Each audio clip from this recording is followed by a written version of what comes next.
La grabación, como siempre, va a estar colgada en el YouTube y les voy a pasar el enlace al grupo, Dios mediante hasta la noche. Muy bien.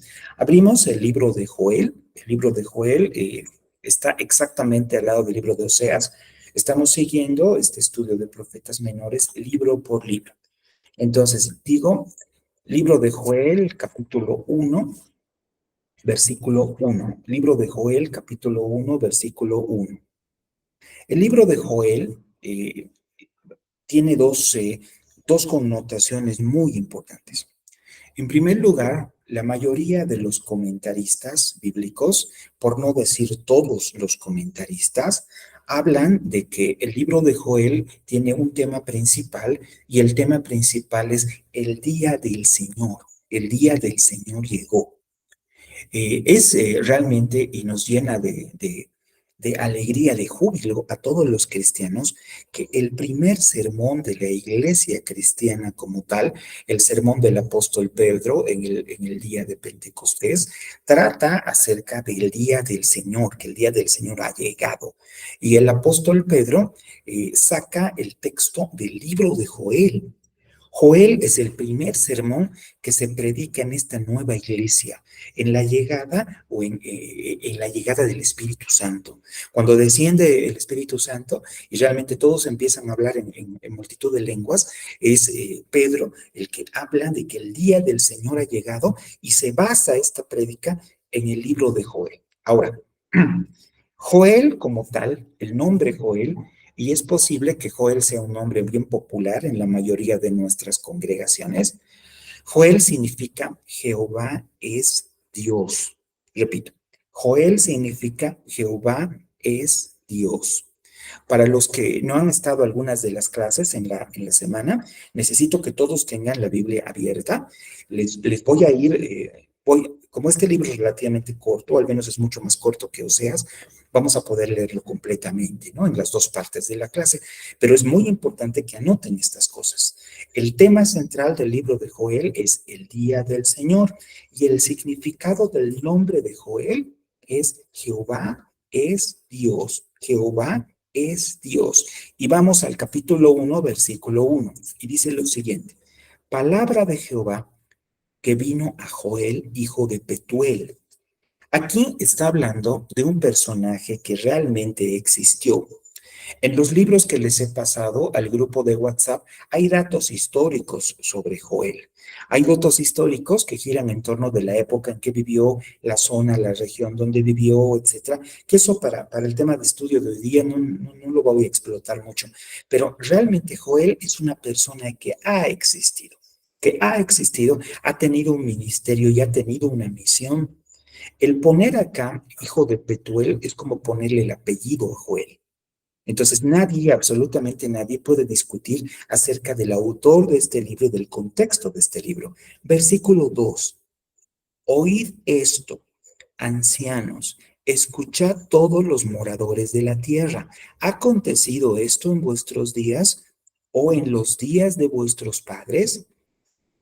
Como les he dicho el día de ayer, todo profeta bíblico siempre tiene una profecía que dar, un mensaje que dar y un mensaje que tiene doble o hasta triple cumplimiento. Este mensaje profético de doble, triple cumplimiento es una palabra dirigida a Israel, a la nación de Israel.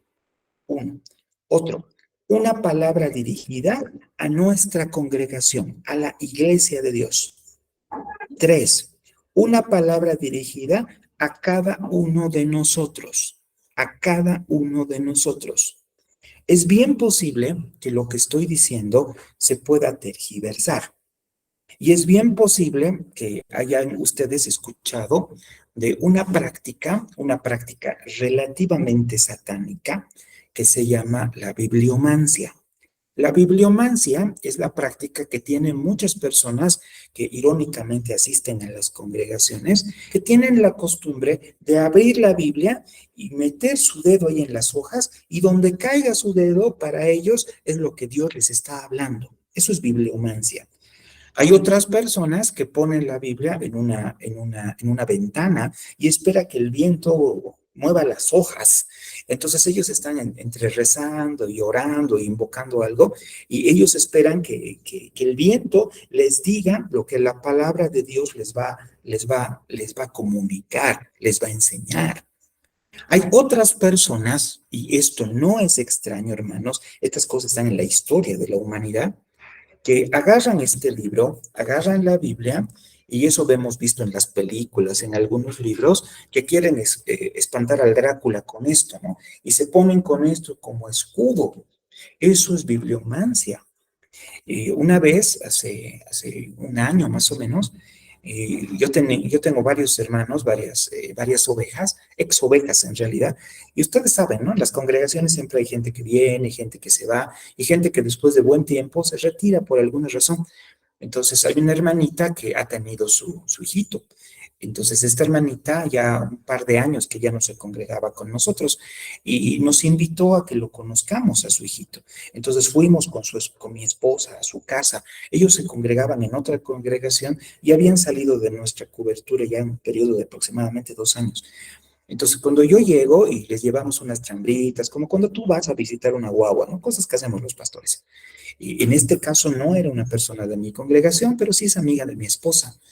Y lo que me llamó la atención es que nos recibió en la sala y el bebé estaba durmiendo. Era un bebé de que tenía, qué sé yo, 10 días de nacido. Y fuimos al dormitorio de la hermana para verlo al bebé. Y en el dormitorio de la hermana había una Biblia así grande, abierta al lado de la guagua. Entonces, yo le dije a la hermana, ¿qué le estás leyendo a tu hijito? Y ella me dijo, no, no le estoy leyendo nada. Esta Biblia la dejamos ahí porque si no está abierta la palabra, la guagua no duerme. Esta Biblia está espantando a los demonios que hay en este edificio. Así nos dijo. Y realmente yo me asusté porque eso también es bibliomancia, hermanos. La palabra se refiere a todo lo que sale de la boca de Dios, que por alguna razón está transcrito en este libro. Nosotros entendemos en el contexto que vivimos que la Biblia es la palabra de Dios y está bien. Pero les comento que nuestros hijos y en algún caso nuestros nietos entienden que la palabra de Dios está en este aparato, en un teléfono celular, en una computadora, en una tableta, en medios virtuales y les comento que eso no está mal. No está mal porque es un tema de modernidad. Así como hace, no sé, 200, 300 años, en las iglesias católicas daban misa en latín, daban misa en griego, daban misa utilizando los textos sin traducir al idioma nuestro. Hasta que ha aparecido Martín Lutero, a nadie se le ha ocurrido traducir la Biblia al inglés, al alemán, y hasta que ha aparecido Reina Valera, casi dio la reina, aquella persona que ha traducido la Biblia al español, todo el mundo pensaba que la palabra de Dios, si estaba en el idioma nuestro, en el idioma del pueblo, dejaba de ser palabra de Dios. Y como les digo, la palabra de Dios hay que respetarla, pero no hay que idolatrarla. Cuando nosotros la empezamos a idolatrar, entramos en eso, entramos en bibliomancia. A ver, leo de nuevo desde el versículo 2. Oíd esto, ancianos, escuchad todos los moradores de la tierra. ¿Ha acontecido esto en vuestros días o en los días de vuestros padres? Este versículo 2 nos da a entender que lo que le ha pasado a Joel en el desarrollo de su ministerio, lo que le ha pasado a Joel, al pueblo que Joel ha llegado a confrontar, a ministrar, a juzgar, es algo que ha pasado a los abuelos y a los nietos. Es algo que le ha pasado a nuestros padres. Es algo recurrente que va a pasar al pueblo de Dios permanentemente, una y otra vez. ¿Saben? En el libro de Proverbios dice que no seas como el perro que vuelve a su vómito. Y es algo fuerte, pero lo dice ahí. Nosotros, irónicamente, Hay una canción de Julio Iglesias que dice, tropecé 2 veces con la misma piedra. Y les comento que nosotros como cristianos no tropezamos 2 veces con la misma piedra, tropezamos 100 veces con la misma piedra. Cargamos la piedra en la espalda para volvernos a tropezar en ella. Somos pecadores recurrentes y hay algunas cosas en las cuales se han equivocado nuestros padres y nosotros cometemos exactamente los mismos errores, tanto nuestros padres biológicos como nuestros padres espirituales.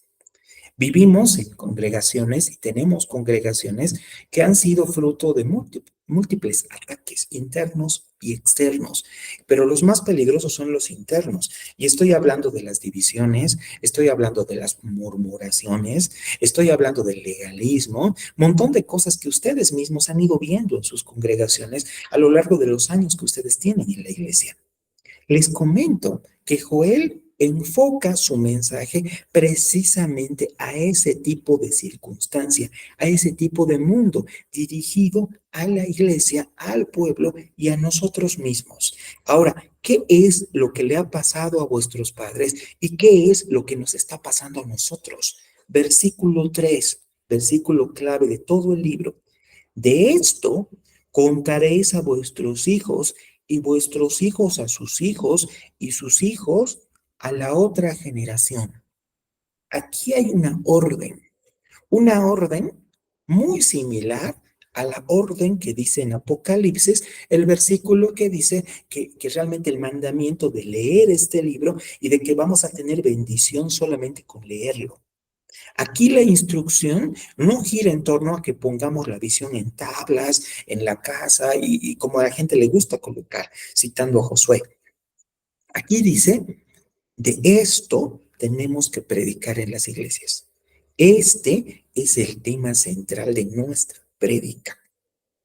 Esto es lo que va a cortar, va a poner un límite a ese proceso de iniquidad permanente que arrastramos por generaciones, tanto en las congregaciones como en nuestras familias, como en nuestras vidas. De esto van a contar a vuestros hijos y vuestros hijos a sus hijos y sus hijos a otra generación.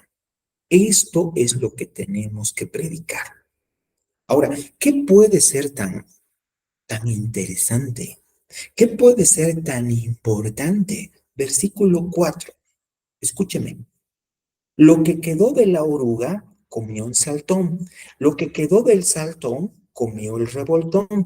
Y la langosta comió lo que del revoltón había quedado. Estoy leyendo Reina Valera. El primer bicho que aparece aquí es la oruga. Después viene el saltón y después viene el revoltón y finalmente la langosta. Es posible que en otras traducciones, en otras versiones, solamente diga langostas. Es posible. La Reina Valera 60 tiene mucho cuidado, la traducción del 60, en traducir término por término todo lo que está viniendo directamente del hebreo. Y esto es extremadamente importante. El primer animal que viene aquí, y estoy con una laptop, si no estaría colocando una pizarra virtual para que más o menos me sigan, pero necesito que se lo anoten bien. El primer animal que viene aquí es la oruga. Vamos a asumir, vamos a tomar más o menos una figura de que nosotros somos plantas, nosotros somos árboles. Y realmente, generalmente se dice que como árboles tenemos que tener raíces fuertes para que puedan sostener todo nuestro crecimiento. La semilla, cuando entra en la buena tierra, y me voy a la parábola del sembrador, lo primero que hace la semilla es fructificar, es crecer y dar fruto al 100 por 1. Pero antes de que haga todo esto, la semilla tiene que echar raíces.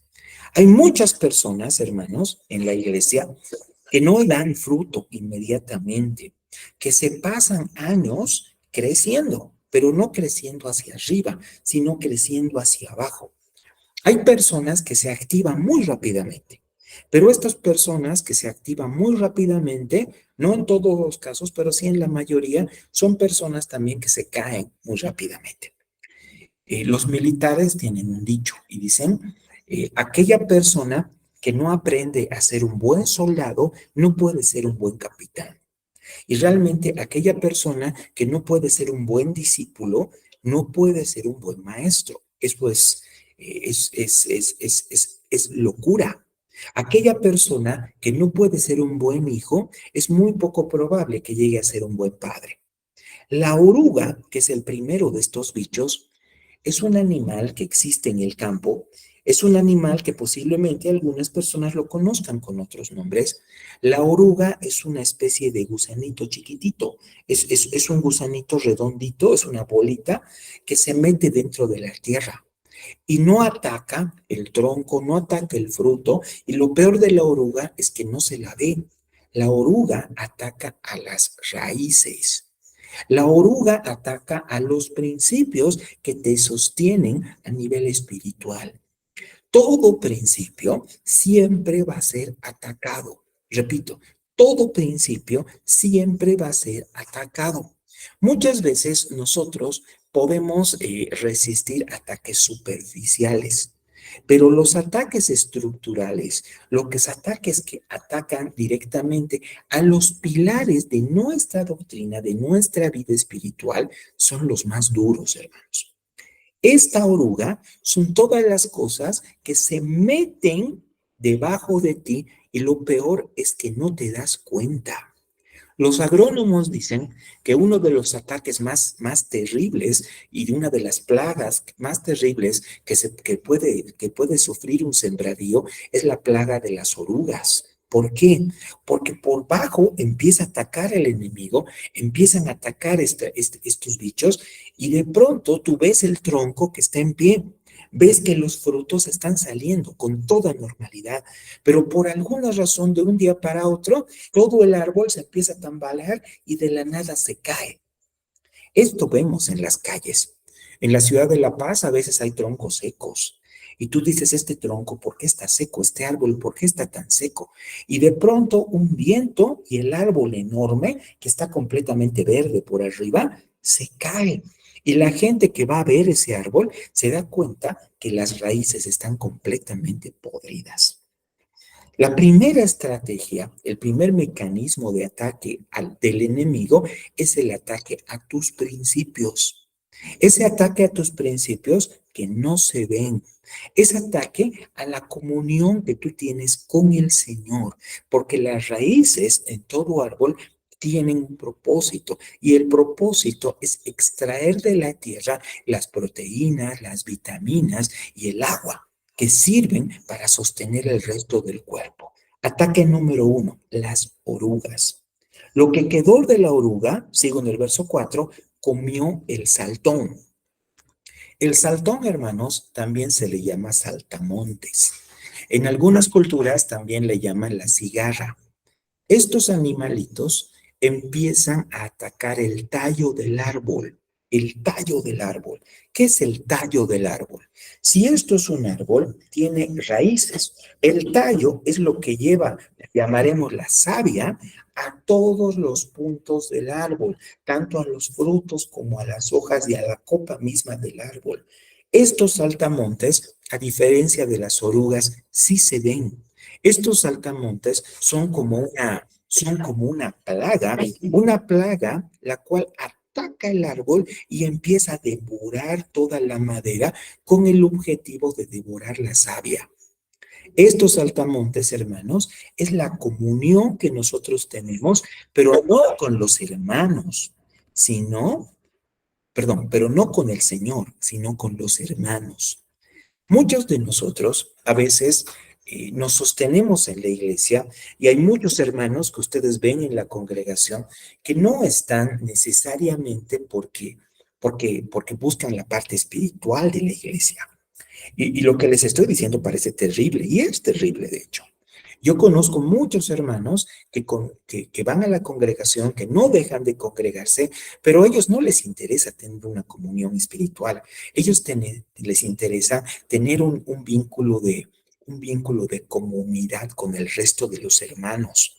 Hay personas, por ejemplo, en el caso de los jóvenes, que no se congregan los domingos, pero no se faltan jamás a una reunión de jóvenes. Lo mismo en el caso de las señoras. En el caso de los músicos, ni qué se diga. Yo he tenido un montón de problemas con gente de la alabanza, porque generalmente los hermanos músicos, ¿qué es lo que hacen? Los hermanos músicos vienen al culto, están tocando todo bien, inmediatamente le pasan el micrófono al pastor que va a predicar y salen del salón y se van al frente de la iglesia a comer salteñas o lo que sea, y alguien les pasa la voz para que vuelvan a seguir tocando. O sea, a ellos no les interesa escuchar la palabra, no les interesa ser discipulados, son personas que lo que les interesa es tener comunión entre ellos y no otra cosa. Después del ataque de la oruga, que ha destruido tus principios y tu comunión con el Señor, el segundo ataque es el ataque del saltamontes, que empieza a cortar tus vínculos con otras personas. Empieza a aislarte completamente dentro de la congregación y dentro de tu familia. Este versículo parece una radiografía de un adolescente, una radiografía de una persona que de la nada ha tenido, ha visto que su vida ha ido cambiando y ha empezado a cortar vínculos con su familia, vínculos con sus padres, con sus hermanos y vínculos hasta con sus amigos. La persona ha crecido de una forma tan extraña que de pronto se encierra en su cuarto y no quiere salir. Se empieza a vestir extraño, se empieza a peinar raro y se empieza a tener un comportamiento de lo más peculiar. Es adolescente. Les comento que en la iglesia también tenemos adolescentes espirituales. Esas personas que de un día para otro empiezan a contestar mal al pastor, de un día para otro deciden que ya es momento de subir en el liderazgo, tienen sus propias ambiciones particulares y eso los hace aislarse del resto. Esto es la radiografía de un adolescente espiritual. Sigo leyendo. Lo que quedó del saltón comió el revoltón. El revoltón, hermanos, es un término, revoltón, que se asemeja a un resorte, a una cosa que va en una espiral así, ¿no? Un tirabuzón. Eso es como se llama en Israel a los gusanos. Los gusanos, ¿qué es lo que atacan? Los gusanos atacan el fruto de las plantas. Una cosa verdaderamente asquerosa es comerte una manzana y de pronto que la manzana esté aguzanada. Yo sé que a todos los que hemos entrado a una cocina, en algún momento hemos vivido esta experiencia, que no es grata. Estar pelando la papa, metes la papa a la olla, acaba de cocer la papa y al momento de servir está reventando la papa ya bien cocida. Por fuera está simpática la papa, pero de pronto cuando empiezas a cortar en dos la papa, tienes un gusano muerto que está ahí todo estirado, metido en la papa. Por fuera no tienes ni siquiera el agujero por donde ha entrado el gusano. Parece que hubiera crecido dentro de la papa. Si eso te toca dentro de tu plato inclusive, ya la cosa es, pues, es fuerte. Hay algunas personas que tienen más estómago que otras y agarran y escogen el gusano y se comen la parte que está bien. Y no voy a discutir eso, pero realmente el gusano entra al fruto. El fruto de las personas, y eso nos podríamos ir al libro de Gálatas, el fruto de las personas gira en torno al amor. Y no al amor de Dios, sino al amor que nosotros tenemos por las demás personas. Por eso dice Gálatas, el fruto del Espíritu es paz, amor, contienda, y sobre todas las cosas, amor. Ahora, estos frutos es todo aquello que los hermanos en la iglesia empiezan a proyectar al mundo y empiezan a proyectar dentro de la congregación y empiezan a proyectar a sus vidas mismas. Este fruto está fuertemente atacado en estas plagas. Primero ha venido la oruga, ha atacado tus principios. Después ha venido el saltamontes. El saltamontes ha atacado la comunión que puedes tener con otras personas. Y después viene el gusano y destroza lo último útil que había en ti. En otras palabras, los frutos que podrías dar hacia afuera. Saben, hay un dicho que dice, por sus frutos los conoceréis. Y realmente un cristiano, uno lo puede conocer por sus frutos. Todos aquellos que hemos trabajado en empresas del mundo, todos aquellos que hemos trabajado en cualquier lugar, nos damos cuenta que una persona proyecta esa espiritualidad. Y no es porque lo veamos orando escondido en la oficina, sino por los frutos que puede llegar a dar.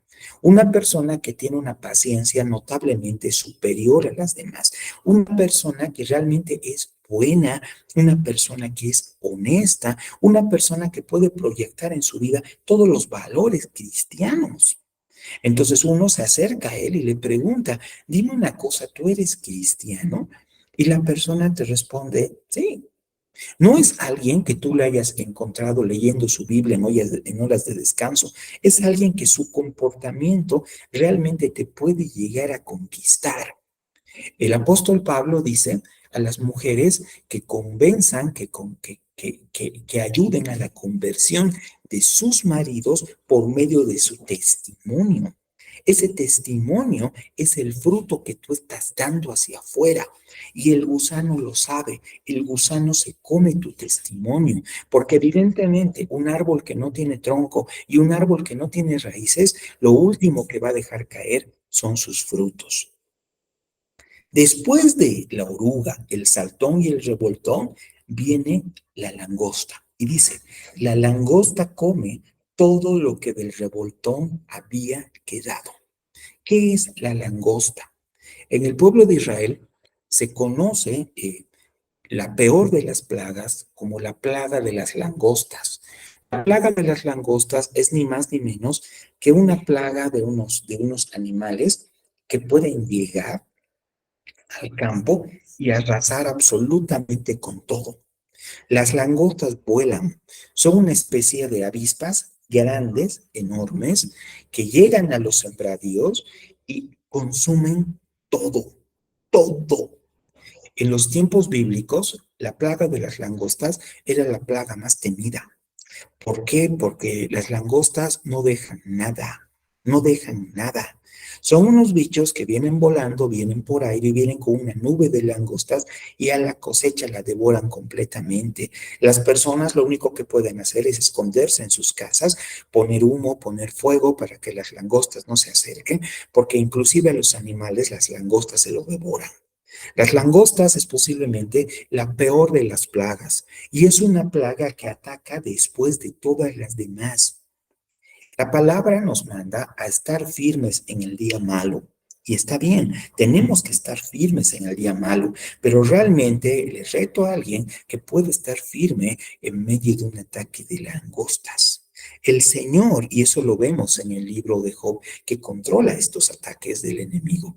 El Señor, y lo vemos en el libro de Job, es que a veces parecería que nos ataca, parecería que nos presiona sin dar motivo alguno, pero el Señor siempre tiene un propósito en medio de absolutamente todo.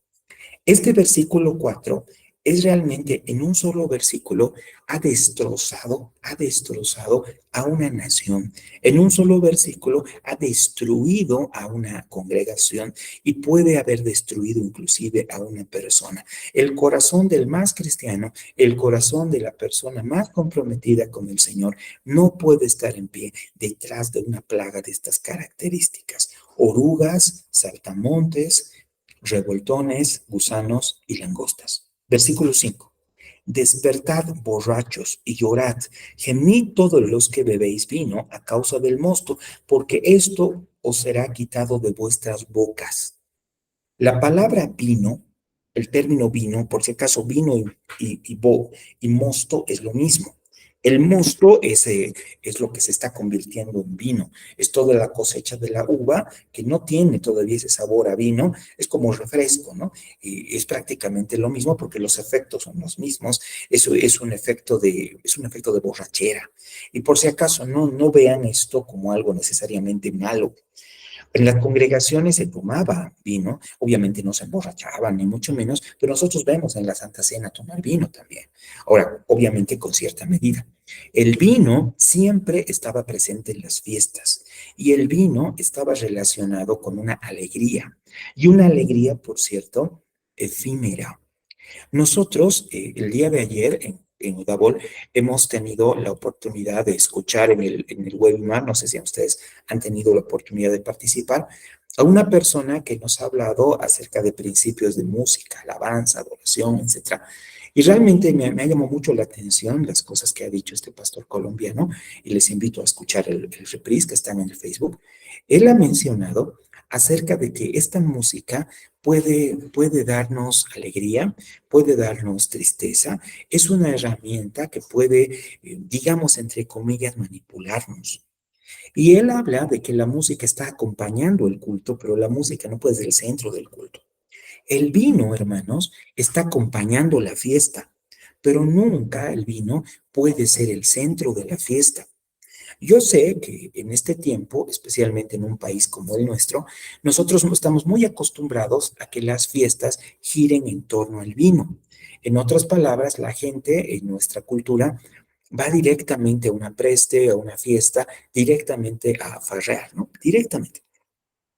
Y muchas veces la gente cuando va a ese tipo de fiestas, holgorios, ni sabe por qué están celebrando, solamente se junta, se une ahí y prácticamente exagera ingestión de bebidas alcohólicas. Eso es en nuestra cultura tristemente muy común. Les comento que dentro de la congregación también hay esa alegría que está denotada por el vino, por el mosto. Y aquí el versículo 5 dice, todas aquellas personas que están disfrutando del mosto espiritual, todas aquellas personas que están contentas danzando en la congregación, todas estas personas que realmente están felices por tener una iglesia y poder congregarse y tener comunión y tener todas las cosas que realmente podemos obtener de nuestra vida espiritual, olvídense. ¿Por qué? Porque todo esto va a ser quitado de vuestra boca. Vas a perder la comunión de tener vino. Vas a perder esa alegría de poder congregarte. En algunos casos, vas a perder la alegría de vivir, hermanos. ¿Por qué? Fruto de lo que ha pasado en el versículo 4. Versículo 6. Porque pueblo fuerte e innumerable subió a mi tierra. Sus dientes son dientes de león, sus muelas, muelas de león. Asoló mi vid, descortezó mi higuera, del todo la desnudó, derribó sus ramas, quedaron blancas. Llora tú como joven vestida de cilicio por el marido de tu juventud. Hay un término que utiliza la Iglesia Católica, no la Iglesia Católica, perdón, los católicos, que dicen, estás llorando como virgen de pueblo. Y les comento que acá, esta joven vestida de cilicio es ni más ni menos que una virgen de pueblo. Una joven vestida de cilicio es una joven recién casada o que está a punto de casarse. No hay llanto más duro que a una mujer que la dejen colgada, que a una mujer que la abandonen. Es un llanto realmente que no puede compararse. Es el llanto de la frustración de alguien que siente que le han fallado. Y aquí te lo denota muy bien. Han venido, te han destrozado, has tenido un ataque frontal y contundente. Ahora lo único que te queda es llorar. ¿Llorar por qué? Por el marido de tu juventud. Verso 9, desapareció de la casa de Jehová la ofrenda y la libación. Los sacerdotes ministros de Jehová están de duelo. Una de las cosas que realmente, lo que voy a decir es fuerte, hermanos, pero lamentablemente es una realidad. Yo conozco muchos pastores que una de las principales cosas que les preocupa en la congregación no es la asistencia o la membresía, o sea, la cantidad de gente que va a los cultos. Hay mucha gente que lo que más les preocupa es el tema de la ofrenda. Yo he trabajado con pastores que ellos ministraban gente en otros países. Entonces ellos tenían cuenta en dólares en los cuales entraba dinero de ofrendas de gente que no se congregaba con nosotros, gente que diezmaba a sus congregaciones desde fuera. E irónicamente, si bien de un culto de 50, 60 personas no ofrendaban ni 10 personas, la congregación económicamente estaba bien, porque había gente de afuera que era muy fiel con sus aportes económicos. Saben, yo pienso y siempre he pensado que el tema de los aportes económicos en la congregación es un mal necesario. Es un mal necesario porque definitivamente si la congregación no genera para su autosostenimiento, no podemos pagar ni siquiera el alquiler del local y ni qué decir poder sostener a los sacerdotes, en este caso los pastores. Cuando ha llegado el avivamiento del 72, el avivamiento de Julio César Ruibal, han pasado cosas muy interesantes. Y no voy a hablar del tema espiritual, de las sanidades, esas cosas, porque ustedes las conocen muy bien. Pero hay una cosa que me cuentan mis padres, porque yo en esa época yo no existía. eh, Dice que en los diáconos de Ruibal iban a recolectar en bolsas las ofrendas en el estadio. Entonces, ellos no podían hacer, imagínense un partido de fútbol, tú no puedes pasar por todo lado el ofrendero porque es un estadio. Entonces, ellos qué hacían? Pasaban la bolsa de una esquina y la recogían en la esquina de abajo. Entonces, cada uno pasaba la bolsa y cada uno iba poniendo billetes, iba poniendo dinero. El predicador abajo, el mismo Julio César Ruibal, decía, eh, en este momento es el momento de dar las ofrendas.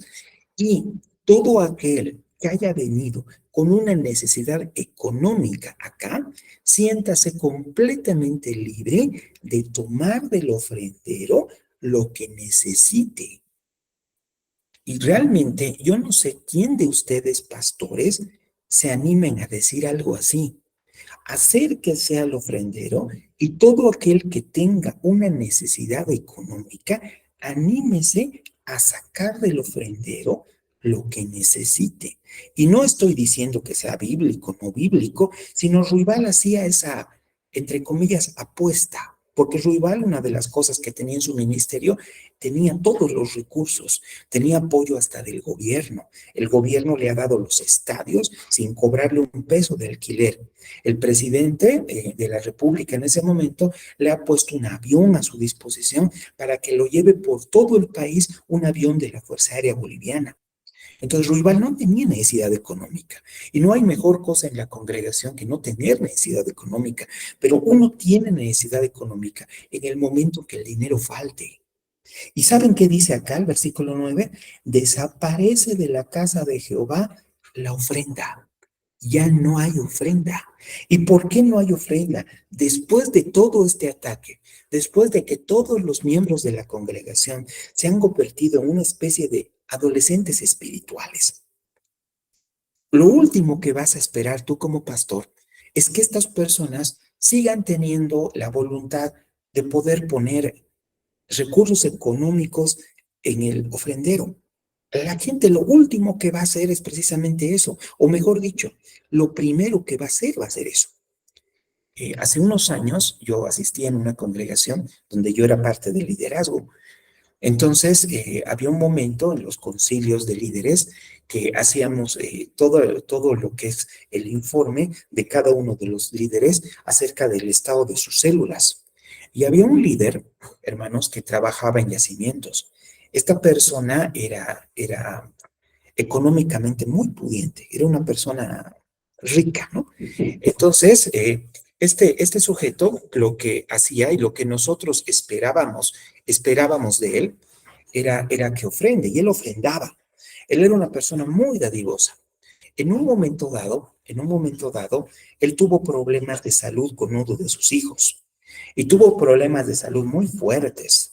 Entonces, su familia mismo tuvo un ataque duro y un ataque al punto de que su hijo entraba y salía del hospital permanentemente. Su familia tenía recursos económicos, entonces ellos lo pudieron llevar al exterior, a hacer tratamientos y todo. Después de un tiempo, el niño finalmente falleció, finalmente murió. Entonces nosotros estábamos muy compungidos con la situación, porque la persona era realmente fiel.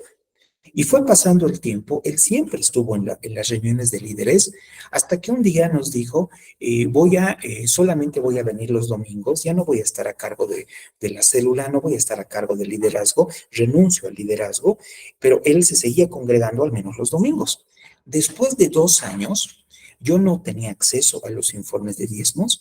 El pastor nos dijo, este líder, 2 años que no está ofrendando. Y eso, por alguna razón, nos dimos cuenta 2 años después. Hermanos, no es lo primero y tampoco es lo más importante, es parte del diagnóstico. ¿Cuántos de ustedes, por medio de los problemas, por medio de lo que llamaremos ataques, crisis espirituales, realmente te das cuenta que sin querer, lo último que estás haciendo es respetando el tema de la ofrenda a la congregación? En algunas iglesias el tema de la ofrenda se maneja desde un punto de vista institucional. En otras palabras, si tú no ofrendas, ya no tienes los derechos como miembro. Y está bien, no voy a discutir eso. En otras congregaciones, por ejemplo, en la congregación que yo ministro, nosotros no manejamos sobres de ofrendas. Lo que hacemos es poner un ofrendero y todos los hermanos que vienen los domingos ofrendan en efectivo. No tenemos cuenta de banco, ni mucho menos. Obviamente llegábamos el control y todo eso, pero nosotros vamos en función del principio de que no sepa tu mano izquierda lo que hace tu derecha, ¿no? En otras palabras, no nos llama mucho la atención estar controlando quién está ofrendando, quiénes no. En otras congregaciones yo he visto que inclusive el tesorero hace un informe en el cual pone un proyector en una pizarra y pone el estado de los diezmos de cada miembro de la iglesia, así como si fueran los alquileres en un edificio. Es duro. Ahora, repito, no quiero criticar abiertamente esto, porque esto tiene una raíz, y su raíz, como estamos viendo en el versículo 9, viene de todo este ataque espiritual que Joel nos está mostrando. Versículo 10. El campo está asolado, se enlutó la tierra porque el trigo fue destruido, se secó el mosto, se perdió el aceite. A ver, versículo 10, punto número 1. El campo está asolado. ¿Qué significa? Que ya no hay nada. Todo lo que era un campo fértil, un campo hermoso, un campo verde, lleno de trigo, un campo que nos podía dar mucho fruto, de la nada se ha convertido en un desierto. ¿Qué es lo que significa desierto desde el punto de vista espiritual, desde el punto de vista de Joel? Punto número 1. El trigo se ha destruido. El trigo, hermanos, es la abundancia. El trigo es el alimento. El trigo posiblemente es aquello que más valor le dan en los tiempos bíblicos, porque del trigo sale el alimento principal, del trigo sale el pan. El trigo se ha destruido, se ha secado el mosto. El mosto es la alegría, el mosto es el vino y finalmente se ha perdido el aceite. ¿Qué es el aceite? El aceite, hermanos, denota desde el libro de Génesis unción espiritual. El aceite denota la relación espiritualmente hablando que nosotros podamos tener tanto con la congregación como con el Señor. Todo ungimiento siempre viene a través de aceite. Ustedes saben eso. Cuando ungimos niños en la congregación, les ponemos una gotita de aceite. Cuando ungimos un lugar, si alguno de ustedes tiene la oportunidad de construir una iglesia o de mudarse de iglesia, lo primero que se hace es hacer una pequeña ceremonia donde se derrama aceite y se dedica un lugar específico al Señor. El aceite tiene que ver con eso, con unción espiritual. Versículo 11. Confundíos labradores, gemid viñeros por el trigo, la cebada, porque se perdió todo. La vid está seca, verso 12. Y pereció la higuera, el granado también, la palmera y el manzano. Todos los árboles del campo se secaron, por lo que se extinguió el gozo de los hijos de los hombres. Se ha perdido absolutamente todo. ¿Saben, hermanos? Una cosa cuando tratas de predicar bíblicamente, que realmente tienes que tomar en cuenta, es que nosotros como pastores, como heraldos, que estamos encargados de enseñarle al pueblo, que estamos encargados de realmente transmitir un mensaje, le llamaremos profético. ¿Por qué? Porque la profecía no habla directamente de hablar del futuro. No somos adivinos, hermanos. Somos profetas, somos heraldos. Un profeta es aquella persona que transmite lo que Dios está diciendo y no necesariamente lo que Dios está diciendo se puede encasillar en el futuro, ni tampoco en el pasado, sino al mismo tiempo Dios tiene la capacidad de hablarnos en pasado, presente y futuro. Aquella persona que está tomando la palabra, aquella persona que está transmitiendo la palabra, lo que realmente la palabra quiere decir, el mensaje puro y claro de la escritura es considerado, hermanos, no un sacerdote, es considerado un profeta, un maestro. Ahora, verso 13, ceñíos. Esta palabra, ceñirse, no es una palabra que se utilice mucho en nuestro español boliviano. La palabra ceñíos quiere decir, y disculpen la vulgaridad de la expresión, quiere decir apretarte los cinturones. Eso quiere decir. En el libro de Job hay un momento que Dios confronta a Job. Después de que Job se empieza a quejar y atribuyendo que Dios ha sido injusto, por qué hay gente mala y por qué las cosas van así y por qué a Job le está yendo como le está yendo, Job recibe un mensaje directo de Dios. Y Dios empieza su mensaje diciendo, ahora ciñete como un varón valiente. Y ahora yo voy a hablar y tú vas a escuchar. Y si eres hombre, aprieta los cinturones. ¿Por qué? Asume tu papel de hombre, asume tu papel de criatura, de valiente. Así como has sido tan valiente para confrontar con Dios, pues sé tan valiente para ser confrontado con Él. Ese significa la palabra ceñirse los pantalones, ciñete. En boliviano, prácticamente, apriétate los pantalones, ponte los pantalones. Y dice lo siguiente, ceñíos y lamentad. Miren qué extraña combinación. Ciñete significa que asumas valientemente lo que está pasando. Y lamentad significa llorar.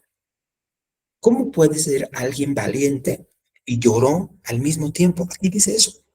Porque para llorar también hay que tener valor. Hay que tener mucho valor para tomar un micrófono, abrir tu corazón y decir realmente y asumir tus responsabilidades.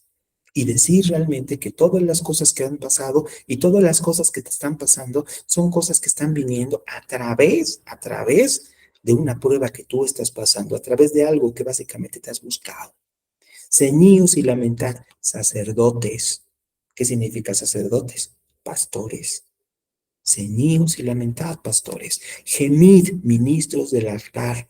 Venid, dormid en silicio, ministros de mi Dios. Dormid en silicio. El silicio, hermanos, significa ceniza.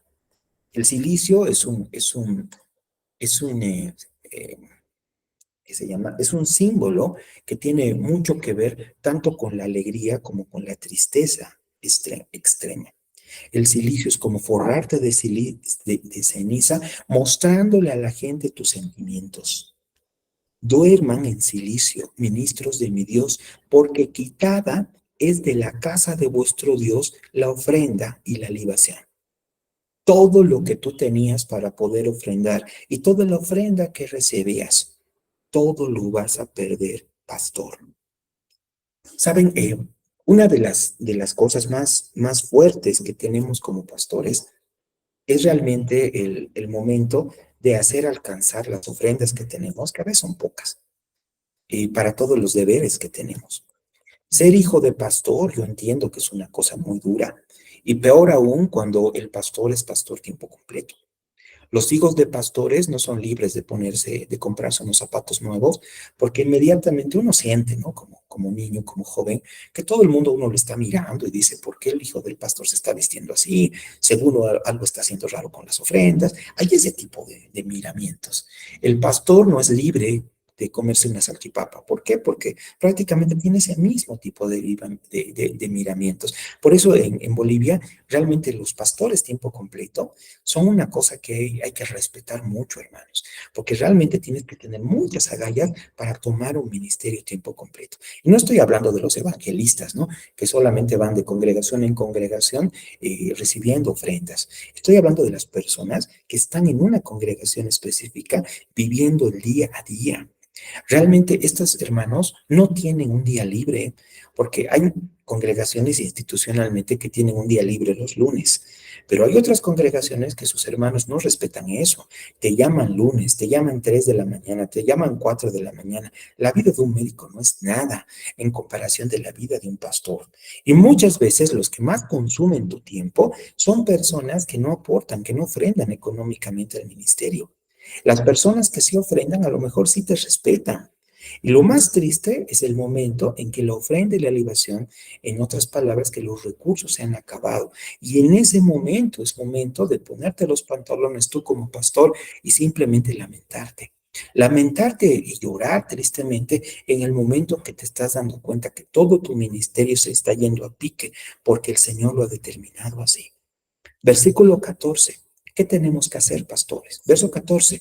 Proclamar ayuno, convocar asamblea, congregar los ancianos, a todos los moradores de la tierra, en la casa de Jehová vuestro Dios, y clamad a Jehová. Lo que voy a decir puede ser polémico.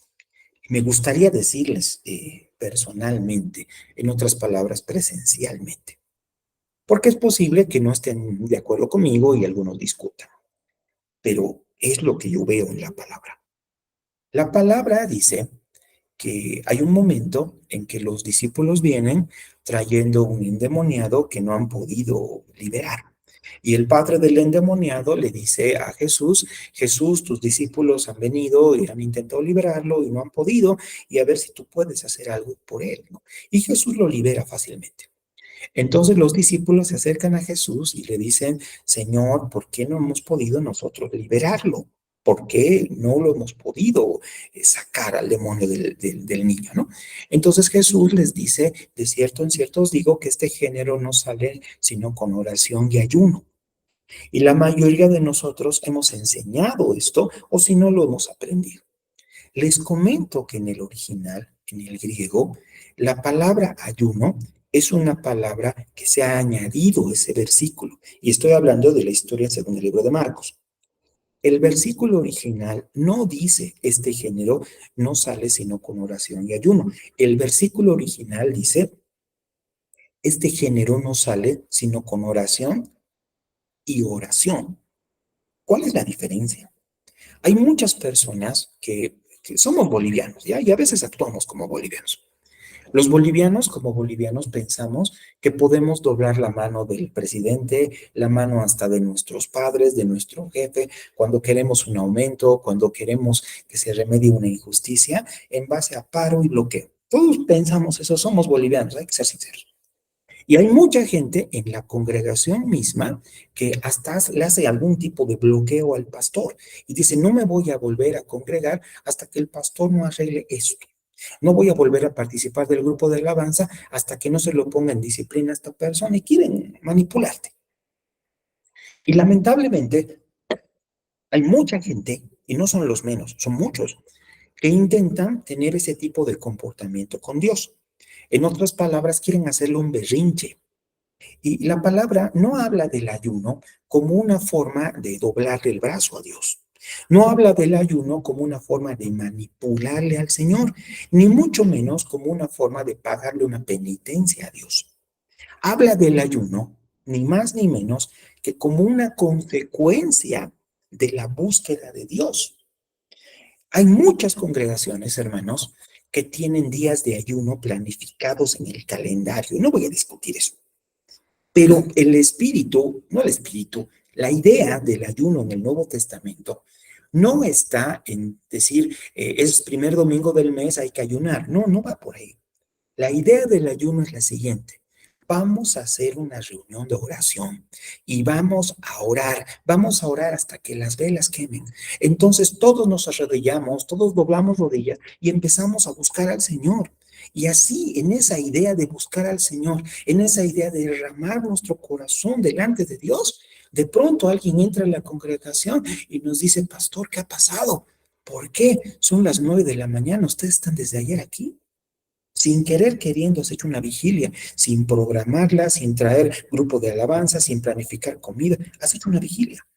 Hay mucha gente, y yo sé que algunos de ustedes han pasado esto, En el momento en que Dios no quiera, vengas una experiencia de esas. Yo la he tenido en el momento en que has tenido que ministrar a una persona en un hospital, tal vez una persona muy querida, un padre, un hijo, un familiar cercano, una esposa, Dios no quiera, en que has estado orando porque el Señor haga algo en ese hospital, con que el Señor se manifieste. Y en esa oración ha pasado noche entera buscando a Dios. Y puede pasar días enteros buscando a Dios. Y en ese días enteros buscando a Dios, sin darte cuenta, llevas 2 días sin comer, 3 días sin comer. No es que tú has rechazado la comida, sino que es más importante la búsqueda de Dios que llenar tu estómago. Esa es la idea, esa es la verdadera idea del ayuno. Ese es el ayuno que Jesús enseñó a sus discípulos, no una programación religiosa, sino una programación espiritual. El versículo que les digo en Marcos, cuando les dice a los discípulos, este género no sale sino con oración y ayuno, parece una contradicción al momento en que los fariseos se acercan a Jesús y les dice, Jesús, ¿por qué tus discípulos no ayunan? ¿Y por qué los discípulos de Juan ayunan y los tuyos no? Y Jesús les responde, saben muchachos, ellos me tienen a mí, yo soy el Hijo de Dios. Este es un tiempo de celebrar, no es un tiempo de llorar. Este es un tiempo de disfrutar de la comunión que tienen conmigo. Es un tiempo en que realmente podemos disfrutar del trigo, disfrutar del mosto, disfrutar del aceite.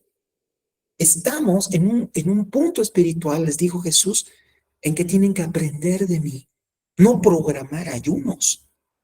¿Sabes? Como pastor, tienes que saber en qué momento vas a llamar a un ayuno.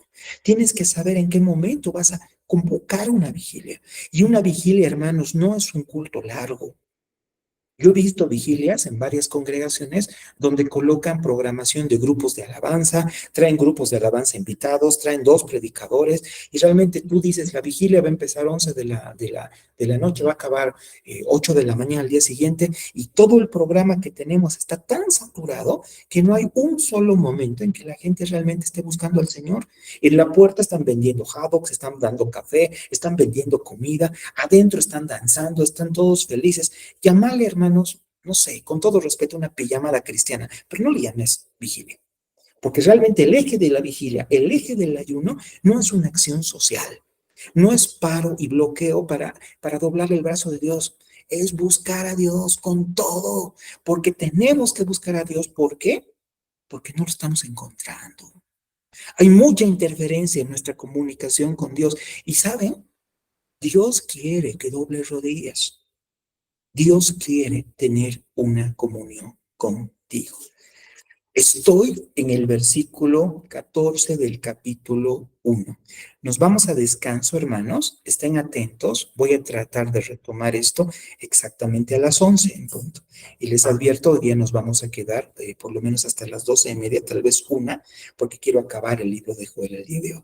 Que Dios los bendiga. Estoy deteniendo la grabación